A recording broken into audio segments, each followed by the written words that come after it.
Samuel Henry. Mbeera mu Kirongaawo. I reside in Chirombe. N'ennaku zino nkolera Kiboga. Right now I work in Chiboga.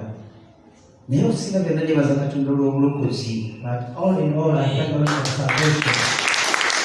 N'asaasira n'andokola January nga 2012. He had mercy and saved me in 2012.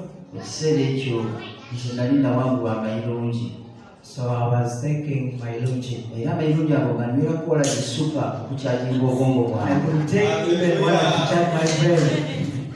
Naye olunaku olwo January nga 2012 buli lunaku ate bwe nali mbaliridde On 4th November 2012, okulekawo emirimu gyange egy'obusomesa era ekibuga Kampala n'ankoya obwavu. then I come to leave Kampala because I'm tired of poverty.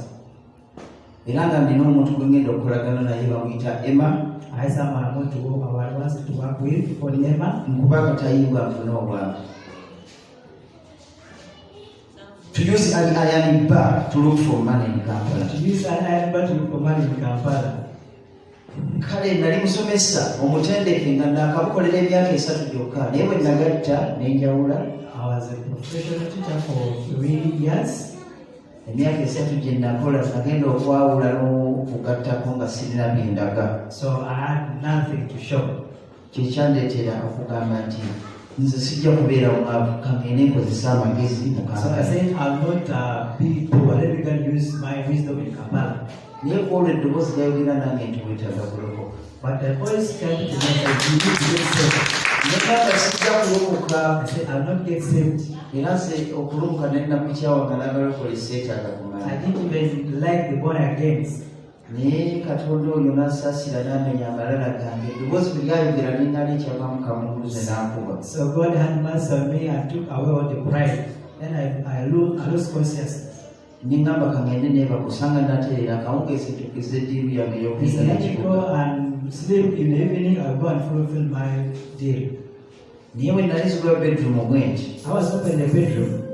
omusajja n'aga kitwegabiga kyange ekyakkubo n'agamba yii tulokose lokoka. Someone came on my shoulder and said, you need to get saved, you get saved. Omusajja n'ayogera n'eddoboozi ery'amaanyi naye ne simulamu. A gentleman with a loud voice, but I didn't see him. Amalala gange wegaakoma That's when my pride ended.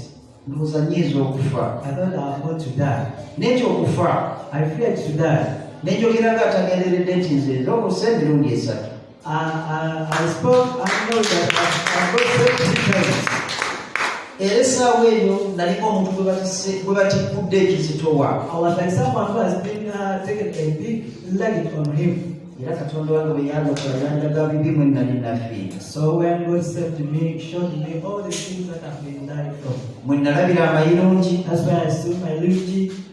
mwe nalabira obutamiivu, That's when I saw drunkenness. mwe nalabira obwenzi n'obukaba, I saw fornication and adultery. mwe nalabira ettima n'obukyayi, As I said, anger and hatred. mwe nalabira obubbi. That's when I saw theft. Naye Katonda eddoboozi nga ngenda yonna gye walina onaweenenye. But the voice of me, you go and confess.